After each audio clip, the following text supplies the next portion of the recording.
Good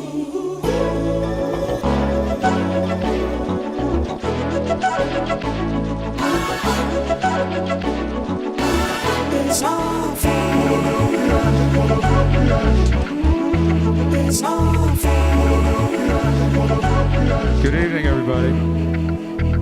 I just found the keys to a city. The beats are big and the lights are pretty. So why can't we go to the busy where the dreams are in the sky? Welcome to Lost Mannerisms. I'm Forrest. And I'm Ethan. So, what we're going to do is, first we're going to do our little interview with Ethan. I'm looking forward to it. And then we're going to do a little closing. The exciting part about this is I'm not interviewing you. Really? Our rugged reviewer is going to come interview you. He's excited. He's waiting. I'm going to turn the interview chair over to him, and we're going to see just how bad this gets. Sunshine rather than a sunshine rather than a sunshine rather than a sunshine rather than a. So I hear you got some questions for me. What do you want to know? You want to know about? All right, you want to know about some of the signals that we use as an umpire? Okay, I can roll with that. All right, so your basic strike mechanic. A lot of the guys you see at the major league level, you'll see them. They'll see the pitch, make the decision in their mind, turn and point and yell strike. Now, what they actually teach newer umpires is that they want us keeping our head on the field. So they don't want us turning and pointing like that. So when we first start in being a professional umpire, we throw the hammer down. Yeah, so just like you're knocking on a door. That's our strike call. So we see the pitch come up, strike one, and then two, and then for three we get to do our little style. So with strike three, again they want us facing the field, but we get to have some fun with it. One of my what's that, rugged reviewer? What's yours? What's mine? I just step back and yell, "Hey!" So everyone in the stands can hear, everyone in the upper deck can hear me ring that batter up. One of my favorites at the major league level is he actually got a division series assignment this past October. Tom Hallion, he has probably the greatest strike three mechanic in baseball right now, where he like contorts his body, and you hear him from that upper deck. So just hear me rambling on about strikes. Ball calls, just stay down. Ball one, and then you step back and relax.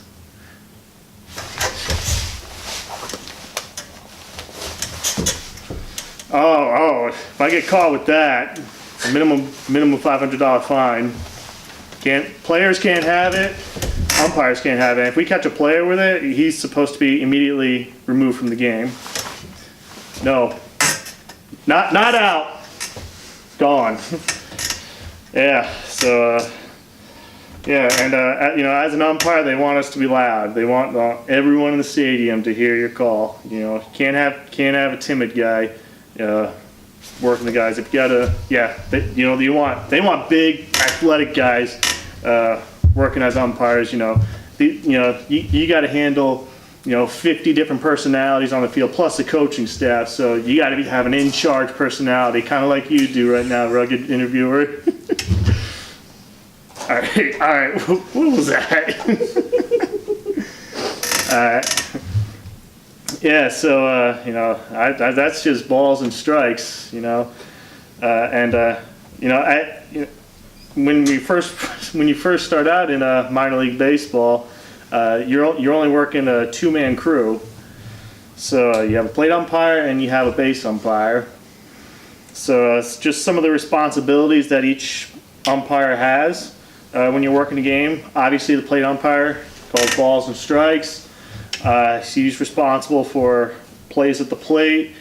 And when the base umpire is in the infield, he's responsible for all fair foul decisions down the line, which can be a little bit tough because in my experience, these are big men whacking the baseball, and they'll get out in front and just scorch a ball down the third base line, and I got maybe a quarter second, third of a second to take one stepping in position to see if that ball, if a part of that ball just nicks the bag or if it's foul. So it kind of rolls into how we rule on fair and foul. With a foul ball, if we have a ball foul and it's real tight down the line and we just barely have it foul, we come up big, foul, both hands in the air and point foul. And on a fair ball, this is contrary to the other calls. You just point and you shut the hell up. You don't say a thing on that.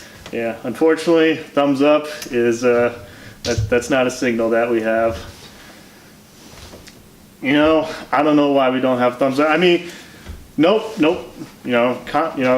Football and basketball, they may have timeout, but when we stop the game, it's actually the same call as a foul call, except we don't say foul, we say time. So, and we'll do that a lot of times. Batters will have elbow guards on, shin guards on, and after they're done hitting and they slide into second base, they request time, we grant time, and they're just giving their protection to their first or third base coach. How long? It's kind of a personal question, don't you think? How long play? How long I've been umpiring? Okay, I got you. Yeah, that's okay. I've been working as an amateur umpire. I worked for about 8 years, and this past summer was my first year doing professional baseball, and I just have a lot of fun doing it, man. It's a blast. Just to be out on. Before I umpired, I used to play, just like every kid, I thought, I'm going to get to the big leagues as a player. Sophomore year of high school, I figured out that's not going to be the case. So I really got into umpiring, and I just fell in love with it, man. Where have you been? Where have I been? So this past summer, I was out in Phoenix, Arizona, and it's hot as hell out there. It was routinely triple digits, and start of the game. Fortunately, the games were at night, so the sun had gone down. But starting pitch or first pitch temperatures would be 107, 108. I think one time it got up to 113. So you're sweating your balls off, man. It's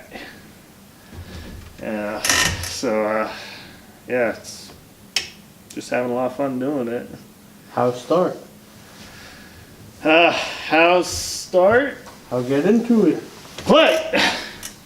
Oh, how did I get started? Oh, I thought you were asking me how I start a ball game. I just say play. Anyway, so at the amateur level, I got involved. My local Little League had an umpire clinic that they put on each year, and that's how I initially got started into umpiring. And then, I was moving up to like travel ball, some good 18 and under baseball, and then I learned about to become a professional umpire, you actually have to go to school to do that. And there's 2 schools down in Florida that are a month long each. And you go there and they teach you how to be a professional umpire. They teach you the mechanics, some of the mechanics I've been talking about, and the rules of the game. So you take rules tests. It's almost like going to college, So if you didn't like college, professional umpiring may not be for you. But because we got rules tests, and then in the morning, and then we got onto the field, and we were judged on our ability to call safe and out and balls and strikes. And after that, if you're deemed good enough, which is big if, you'll get invited to a 1 week long advanced course in Vero Beach at historic Dodgertown, and you basically do the same thing again for another week, and you're evaluated by the supervisors that supervise minor league baseball umpires. So after that week, they tell you one of three things. They either tell you you got a job, you're going to the Coastal Plains League, which is a collegiate league. That's kind of a holding league for umpires, or you're on a reserve list for the Coastal Plains League. So I was fortunate. They told me, we got a job for you in the Rookie Arizona League, and I was stoked, man. It was one of the happiest moments of my young adult life. I got to work. I'm getting to work professional baseball. This is I'm starting my dream. I'm living it out. Now, if you're talking about being a major league umpire, it's just like a player moves through the minor leagues. Umpires got to move through the minor leagues. So, and that's usually a 6 to 10 year process. And anytime during that process, they might say you're not good enough. See you later. Yeah.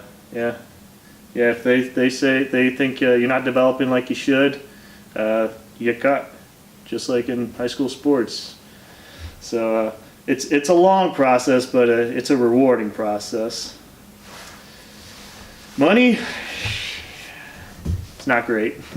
I mean, if you want to look it up, it's like that.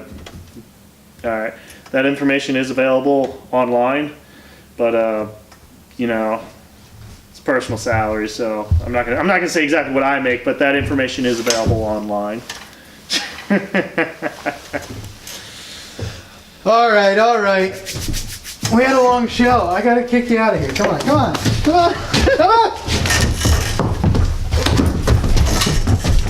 All right, sit down. You're done. You're done. Oh, jeez. Uh-oh. That's an equipment violation.